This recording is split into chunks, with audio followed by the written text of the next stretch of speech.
আমার মনে হয় এখনো এমন একটা মানুষ বাদ নেই যারা কিনা এই কসমস ফুলের বাগানটা ফেসবুকে বা ইউটিউবে এখনো পর্যন্ত দেখে নাই। হ্যালো এভরিওয়ান, কি অবস্থা তোমাদের সবার? Welcome back to my channel Pinky Jahan. আমি ওই দিন ঘুরে আসলাম সেই ভাইরাল জায়গাটিতে, আর এটা অবস্থিত নরসিংদী নাগরিকান্দি ব্রিজের নিচে। আমিও যেমন ফেসবুকে এই ভাইরাল জায়গাটা দেখতে দেখতে চলে গিয়েছিলাম ঘুরে দেখার জন্য, গিয়ে দেখি আমার মতো আরো অসংখ্য মানুষ চলে আসছে ঘুরে দেখার জন্য। তাহলে চলো শুরু থেকে ভিডিওটা শুরু করি। আমার বাসা যেহেতু নরসিংদী সদরেই অবস্থিত, আর আমার বাসা থেকে নাগরকান্দি খুব বেশি দূরে নয়, তারপরেও কিন্তু এখনো পর্যন্ত নাগরকান্দিটা দেখা হয় নাই।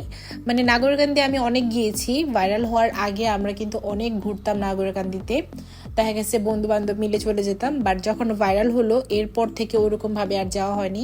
তো কসমস ফুলের বাগানটা ফেসবুকে দেখতে দেখতে খুব ইচ্ছে হচ্ছিল যে ওইখানে গিয়ে দেখি। আর আমার বাসা থেকে রেল স্টেশন খুব কাছে, ওইখানে আমার আরেকটা ফ্রেন্ড আমার সাথে জয়েন হবে, তো এই জন্য আমি হেঁটে হেঁটে স্টেশন চলে গিয়েছিলাম। তো দেখো যাওয়ার পথে আবার ট্রেনের সাথে দেখা হয়ে গেল, মানে ট্রেন যাচ্ছিল, পর আমি দাঁড়িয়ে দাঁড়িয়ে ট্রেনের ভিডিওটা করতেছিলাম। ট্রেন জার্নি কিন্তু অনেক ভাল লাগে, তবে দেখো আমাদের দেশে ট্রেনের এত মানুষ থাকে, এত ভিড় থাকে, তারপরেও আমার ট্রেন জার্নিটা অনেক ভাল লাগে। আমি জানি আমার মতো তোমাদেরও কিন্তু ট্রেন জার্নি অনেক ভালো লাগে, মানে ট্রেন জার্নিটা সবারই ভালো লাগে। তো যাই হোক, ট্রেন দেখতে দেখতে আমি আমার ফ্রেন্ডের জন্য অপেক্ষা করতেছিলাম এখানে দাঁড়িয়ে দাঁড়িয়ে, আর অপেক্ষা করতে করতে আমার ফ্রেন্ডও চলে আসছিল। তারপর আমরা দুজন মিলে একদম নাগরকান্দি পৌঁছে গিয়েছিলাম। তো ব্রিজের স্টার্টিং এই কিন্তু ওই যে কসমস ফুলের বাগানটা দেখা যায়, মানে হাতের ডান দিকে তাকালেই কিন্তু কসমস ফুলের বাগানটা দেখা যায়। তো আমরা এই সরু সিঁড়ি দিয়ে নেমে যাচ্ছিলাম কসমস ফুলের বাগানের উদ্দেশ্যে। আর এই সময় কিন্তু অবশ্যই সাবধানতা অবলম্বন করতে হবে, সিঁড়িটা অনেক সরু, মানে নামার সময় তোমার একদম তাকায় তাকায় নামতে হবে। তারপরে আমি অনেক সাহস করে আমার ভিডিওটা অন রাখছিলাম। তারপর দেখো এখানেই লেখা আছে সামনে সানফ্লাওয়ার গার্ডেন, মানে কসমস ফুলের বাগানও আছে আবার সূর্যমুখী ফুলের বাগানও আছে, এটা দুইটাই একসাথে। তারপর দেখো আমরা ওই কসমস ফুলের বাগানে ঢুকে পড়েছিলাম, আর জন প্রতি টিকিট 50 টাকা করে রাখছে। ভাই আমি ভাবতেছিলাম যে একজনের কাছ থেকে যদি 50 টাকা রাখে, এখানে শত শত মানুষ, মানে যেই জমির মালিক উনি যে একটা কসমস ফুলের বাগান করে দিছে, করে দেওয়ার পরেই মানে ওনার জমির দাম উঠে গেছে আমার মনে হয়। মানে যেই পরিমাণে মানুষ হয় প্রত্যেক দিন প্রত্যেক জনের কাছ থেকে যদি 50 টাকা করে রাখে, তাহলে ভাই ওনার লাখ লাখ টাকা ইনকাম। আর আমরা হুজুকে বাঙালি, যেখানে যেটাই দেখি ভাইরাল হয়ে গেছে ওইটার পিছুই আমরা দৌড়াই। আর কি করার, আমরা বাঙালি যেহেতু আমাদের তো এই স্বভাবটা রাখতে হবে, তাই না? তো যার জন্য আমরাও চলে গিয়েছিলাম হুজুকে বাঙালির সাথে তাল মিলাতে। আর দেখো আমার ফ্রেন্ড ওইখানে ভিডিও করতেছিল, কারণ ও নিজেও একটা ব্লগার। তারপর টিকিট কেটে ভিতরে ঢোকার পরে এরকম সুন্দর একটা বাড়ি দেখতে পাবেন, যেখানে সবাই অনেক ছবি তুলতেছে এবং অনেক ফুল দিয়ে সাজায় রাখছে, আপন ঘর কি জানি একটা নামে বাড়িটা করা। তো যাই হোক, এটা ওই যে ওনাদেরই একসাথেই।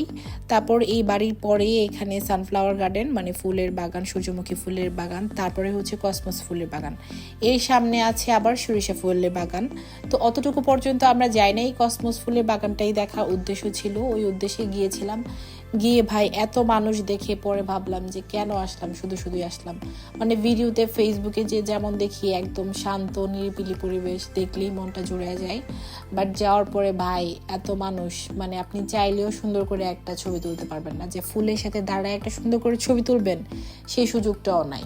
তো আমি বলবো না যে গিয়ে ঘুরে দেখে আসেন, তারপর যদি আপনার মানুষ দেখার ইচ্ছে থাকে তাহলে আপনি গিয়ে ঘুরে দেখে আসতে পারেন। যদি আপনি চান যে শান্ত নিরিবিলি একটা পরিবেশ, তাহলে ভাই যায়েন না, কারণ শান্ত নিরিবিলি পরিবেশ ওখানে নাই। তো সবাই ছবি আর ভিডিও এগুলা নিয়ে ব্যস্ত ছিল, আর আমি ভাই মনে মনে ভাবতেছিলাম যে একটা মানুষের কাছ থেকে যদি 50 টাকা রাখে, তাহলে এখানে এত এত মানুষ, তাহলে ওনাদের রোজ ইনকাম কত হচ্ছে ভাই। এরকম একটা ফুলের বাগান থাকলে পায়ের উপর পা তুলে শুধু খাও, আর কোনো টেনশন নাই, রোজ মানুষ এসে তোমাকে টাকা দেওয়া যাবে। তবে ফুল তো সুন্দর জিনিসই, ওই সুন্দর জিনিসকে নষ্ট করি আমরা মানুষরাই সুন্দর জিনিসটাকে নষ্ট করি। মানে এত সুন্দর ফুলের বাগানটাতে গিয়ে আমরা দেখি, ঘুরি, ঠিক আছে, ওনাদেরও ইনকাম হচ্ছে, আমরাও ভিডিও করতেছি, ছবি তুলতেছি, বাট ফুলের যে একাকিত্ব, যে সৌন্দর্যটা, ওই সৌন্দর্যটা আর থাকে না। ফুল নিজে একাই সুন্দর, মানুষের সাথে সুন্দর না। তো যাই হোক, এই যে দেখো ভাই, একটু মানে কুল পাওয়া যাচ্ছে না, এত পরিমাণে মানুষ, মনে হচ্ছে যে মাথার মধ্যে উকুন যেরকম থাকে না, ওই ফুলের বাগানে আমাদেরকে এরকম মনে হইতেছিল। তো যাই হোক, এই কসমস ফুলের বাগানটা দেখার ইচ্ছা ছিল, দেখলাম। তারপর ওইখান থেকে একটা ফুল ছিঁড়ে কানে দিয়ে চলে আসলাম আমার বাসার উদ্দেশ্যে।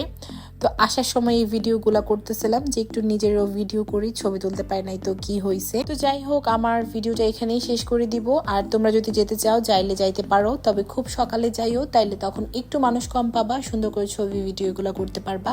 তো অনেক লম্বা একটা বাজার দেখতে দেখতে বাসায় চলে আসলাম। বাজারটা আমি মাত্র অর্ধেকটা ভিডিও করছি, আরও অনেক লম্বা ছিল। যখন আমি আসতেছিলাম ভাবতেছিলাম বাজার কেন শেষ হচ্ছে না, তারপর আমি ক্যামেরাটা অন করছি। যাই হোক, দেখা হবে নেক্সট কোনো ভিডিওতে। সে পর্যন্ত সবাই ভালো থাকো, সুস্থ থাকো, আল্লাহ হাফিজ।